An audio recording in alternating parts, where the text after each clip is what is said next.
بسم اللہ الرحمن الرحیم۔ السلام علیکم۔ سلطان محمود غزنوی نے دنیا میں 33 سال حکومت کی اور اس وقت کا دنیا کا شجاعت اور دنیا پر اثر و رسوخ رکھنے والا دوسرے نمبر کا بادشاہ تھا۔ پہلے نمبر پر چنگیز خان تھا، دوسرے نمبر پر محمود غزنوی تھا، تیسرے نمبر پر سکندر یونانی تھا، چوتھے پر تیمور لنگ تھا اور یہ دوسرے نمبر کا بادشاہ تھا سلطان محمود غزنوی۔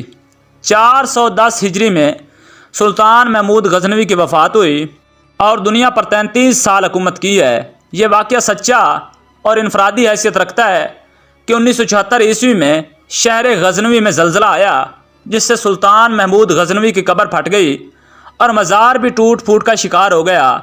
تو اس وقت کے افغانستان کے بادشاہ ظاہر شاہ مرحوم نے دوبارہ مزار کی تعمیر نو کی اور قبر کو مرمت کروایا۔ تعمیر کے مقاصد کے لیے قبر کو پورا کھول دیا گیا، کیونکہ قبر نیچے تک پھٹ گئی تھی۔ جب قبر کو کھولا گیا تو قبر کے معمار اور قبر کی زیارت کرنے والے حیران رہ گئے کہ قبر کے اندر سے 1000 سال سے مرے ہوئے اور تابوت کی لکڑی صحیح سلامت ہے۔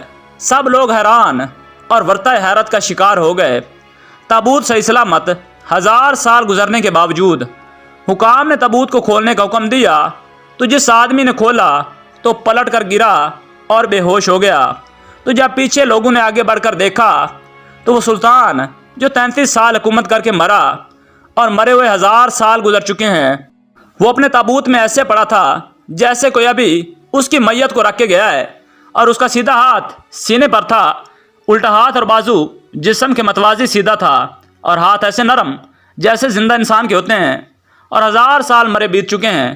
یہ اللہ تعالیٰ نے ایک جھلک دکھائی کہ جو میرے محبوب کی غلامی اختیار کرتے ہیں وہ بادشاہ بھی ہو گئے، تو وہ اللہ کے محبوب بن کے، اللہ کے پیارے بن کے اللہ کے دربار میں کامیاب ہو کر پیش ہوں گے۔ زندگی مختصر ہے اور وقت تیزی سے گزر رہا ہے۔ وقت کے آگے طاقتور سے طاقتور بادشاہ کمزور اور بے بس ہے۔